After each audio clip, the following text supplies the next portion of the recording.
नमस्कार दर्शकों, today press India में स्वागत है आपका। इस वक्त 2022 विधानसभा चुनाव की तैयारियां बहुत ज़ोरों पर हैं और हर तरफ हर पार्टी पूरी तरह से पुरज़ोर प्रयास करती हुई अपने आप को सबसे अच्छा साबित करने के लिए और काबिज़ होने के लिए 2022 के मुख्यमंत्री सीट के लिए।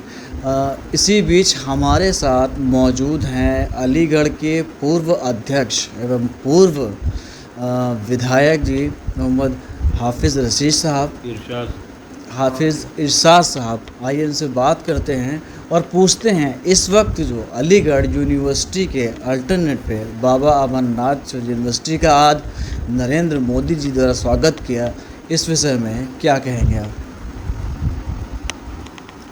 अब शिक्षा जगत में मैं समझता हूँ कि शिक्षा जगत के अगर पॉइंट ऑफ व्यू से देखा जाए तो ये बड़ा सराहनीय कदम है। शिक्षा के विस्तार के लिए जो भी काम किए जाएंगे वो कम होंगे, ज़्यादा से ज़्यादा काम किया जाना चाहिए। और अगर राजा महेंद्र प्रताप के नाम पर अगर ये विश्वविद्यालय बना है तो एक बड़े महान व्यक्ति के नाम पर बनाया गया है।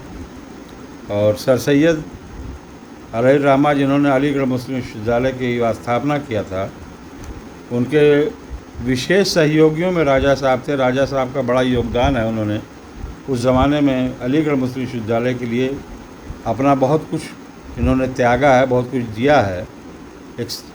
हम समझते हैं कि ऐसे महान व्यक्ति के नाम पर अगर विश्वविद्यालय की स्थापना हुई है तो एक अच्छा काम है।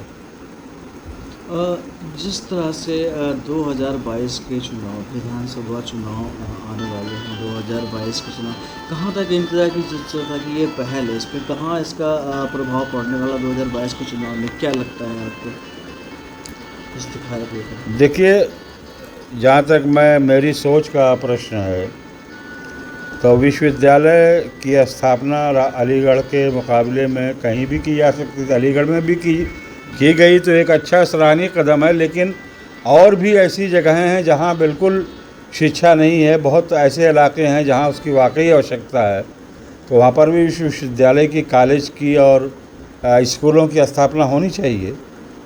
लेकिन अलीगढ़ में अगर ये अलीगढ़ मुस्लिम विश्वविद्यालय, जो कि पूरी दुनिया में आज की ताज़ा रैंकिंग में अलीगढ़ मुस्लिम विश्वविद्यालय 1 नंबर पर है पूरी दुनिया में, उस रैंकिंग की यूनिवर्सिटी के मुकाबले पर या मैं समझता हूँ कि उसके रहते हुए एक और विश्वविद्यालय की स्थापना कहीं न कहीं चुनाव के इस मौसम में कहीं न कहीं राजनीतिक उद्देश्य लिए हुए है।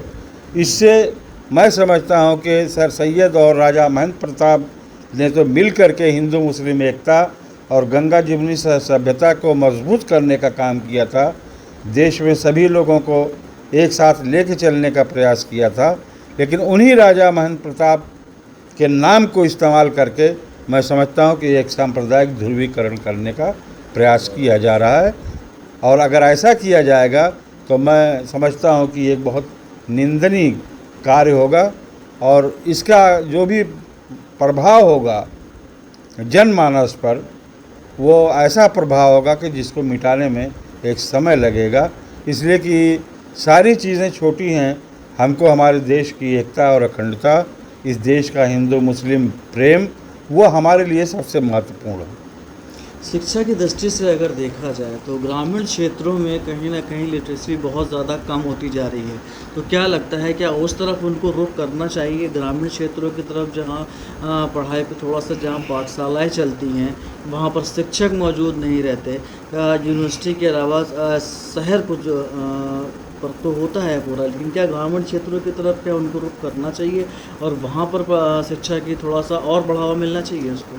मैंने पहले ही ये बात कहा है कि उन क्षेत्रों को, इन इलाकों का चुनाव होना चाहिए जहाँ शिक्षा कम है, जहाँ गरीब हैं, जहाँ स्कूल गोइंग बॉयज़ कम हैं, स्कूल गोइंग बहुत, जिनका रेशियो कम है, जिनका औसत कम है, बच्चे खेल रहे हैं, बच्चे जानवर चरा रहे हैं, चरवाहे का काम कर रहे हैं, मजदूरी का काम कर रहे हैं, तो उन क्षेत्रों में स्कूलिंग का और बच्चों को शिक्षित करने का काम ज़्यादा महत्वपूर्ण है। क्योंकि स्कूलिंग को बगैर पटरी पर लाए विश्वविद्यालय या महाविश्वविद्यालय की स्थापना करने से कोई फ़ायदा नहीं होगा। हमारा बच्चा जब स्कूल जाएगा, जब ही वो आगे बढ़ेगा, विश्वविद्यालय में जब ही जाएगा जब वो स्कूल में से हो के गुज़रेगा। तो पहले तो इस देश और प्रदेश के तमाम बच्चों को स्कूल ले जाने का प्रयास किया जाना चाहिए। शिक्षा के विस्तार में सबसे महत्वपूर्ण काम है कि कोई बच्चा ऐसा रह ना जाए जो विद्यालय में जाता ना हो, जो बकरियां चराता हो, जो चरवाहे का काम करता हो, जो मजदूरी करता हो, जो